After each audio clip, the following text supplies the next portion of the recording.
당신의 주장은 법적으로 명확한가? 객관적인 데이터로 누구나 납득할 수 있게 입증할 수 있는가? 그리고 기존 기술과 비교했을 때 정말로 한 단계 앞선 혁신인가? 이 질문들은 지난 3년간 전 세계 과학계가 LK99를 향해 던졌던 검증의 요구와 본질적으로 완전히 같은 질문입니다. 퀀텀 에너지 연구소가 단독 출원한 특허가 1월 5일 지식재산처로부터 의견 제출 통지서를 받았습니다. 이 한 줄짜리 공지 가볍게 넘길 소식이 아닙니다. 의견 제출 통지서는 흔히 거절 통보냐 아니냐로만 해석되지만 실제로는 특허 심사 과정에서 가장 중요한 분기점입니다. 그리고 다가오는 6, 7특허 보정서에도 영향을 미칠 수 있다고 생각합니다. 아직 최종 거절은 아닙니다. 출원인에게는 심사관의 문제 제기에 대해 논리적으로 반박하고 기술을 보완할 수 있는 기회가 주어집니다. 하지만 동시에 통지서에 적힌 문장 하나하나가 이 특허가 어디에서 막혔는지 그리고 지식재산처가 무엇을 증명하라고 요구하고 있는지를 아주 구체적으로 드러내는 단계이기도 합니다. 그렇다면 지식재산처는 특허의 어떤 부분을 문제 삼았을까요? 이걸 이해하려면 먼저 퀀텀 에너지 연구소가 이 특허를 통해 정확히 무엇을 주장하고 있었는지부터 짧게 정리하고 넘어가야 합니다. 지금부터 그 핵심만 차분히 복기해보겠습니다.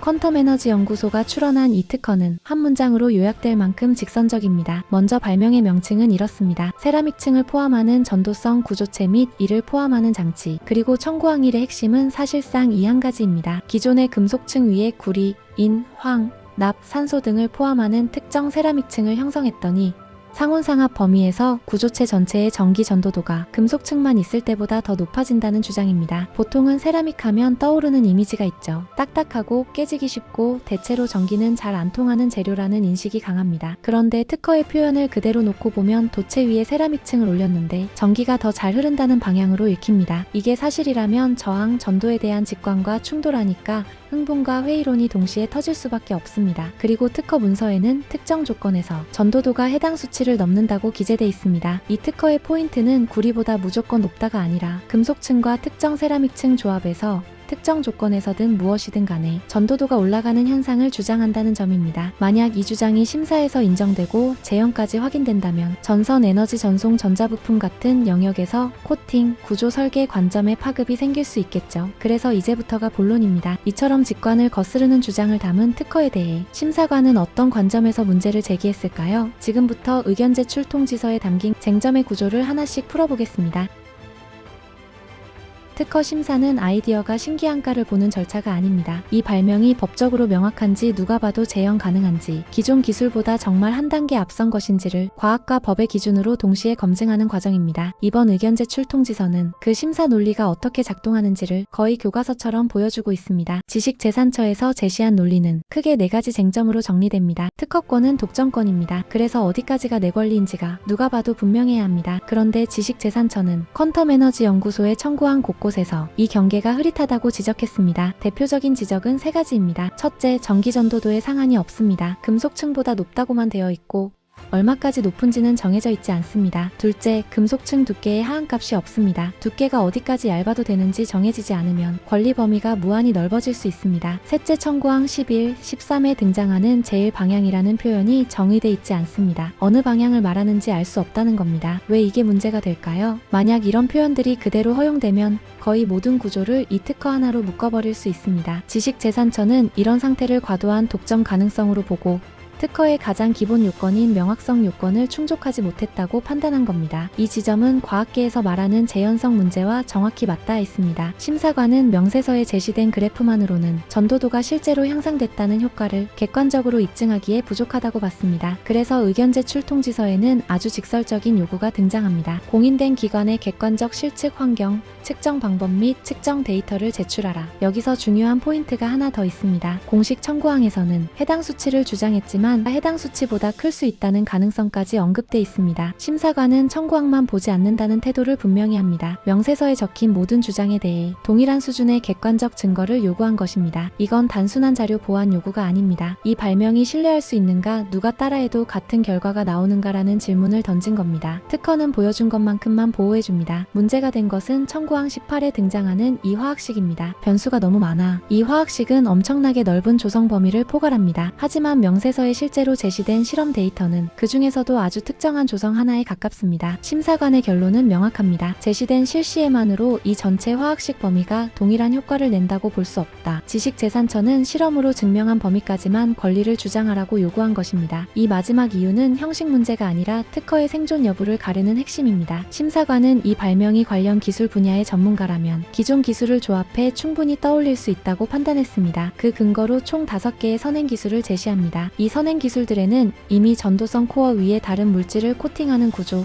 아파타이트 계열 화합물 관련 기술이 공개돼 있다는 겁니다. 심사관의 논리는 단순합니다. 기존 기술을 조합한 결과일 뿐 그 조합으로부터 예측할 수 없는 현저한 효과를 보여주지 못했다. 이 판단이 유지된다면 이 특허는 등록 자체가 어려워집니다. 특허 제도는 혁신에 대한 보상이지 조합에 대한 독점을 허용하지 않기 때문입니다.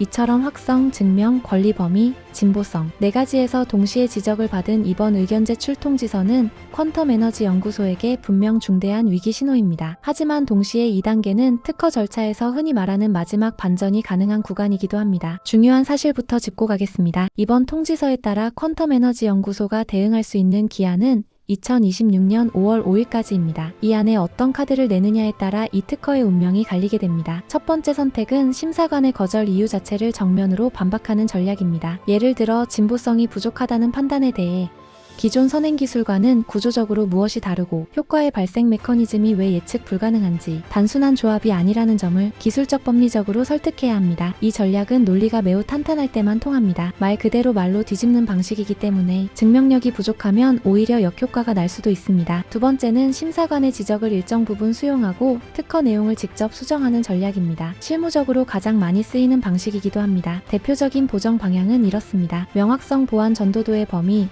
금속층 두께 등 불명확하다고 지적된 요소들을 구체적인 수치로 한정합니다. 권리 범위 축소 문제가 된 청구항 18의 넓은 화학식을 실제 실험 데이터로 입증된 좁은 조성 범위로 줄입니다. 이 경우 처음 꿈꿨던 넓은 독점권은 포기해야 하지만 현실적으로 등록 가능한 특허를 남길 수는 있습니다. 하지만 가장 중요한 한 가지는 따로 있습니다. 이번 통지서에서 심사관이 가장 강하게 요구한 것은 단 하나입니다. 객관적이고 공신력 있는 실측 데이터, 즉 공인된 제3의 기관에서 어떤 환경에서 어떤 방식으로 측정했고 그 결과가 어떻게 나왔는지 누가 봐도 반박하기 어려운 수준이 데이터를 제출할 수 있느냐가 모든 전략의 전제 조건입니다. 만약 이 데이터가 확보된다면 진보성 판단이 달라질 수 있고 과도하다고 본 권리 범위도 일정 부분 다시 설득할 여지가 생깁니다. 반대로 이 핵심 증거를 끝내 제출하지 못한다면 아무리 논리를 잘 짜도 이 특허는 최종 거절로 갈 가능성이 높습니다.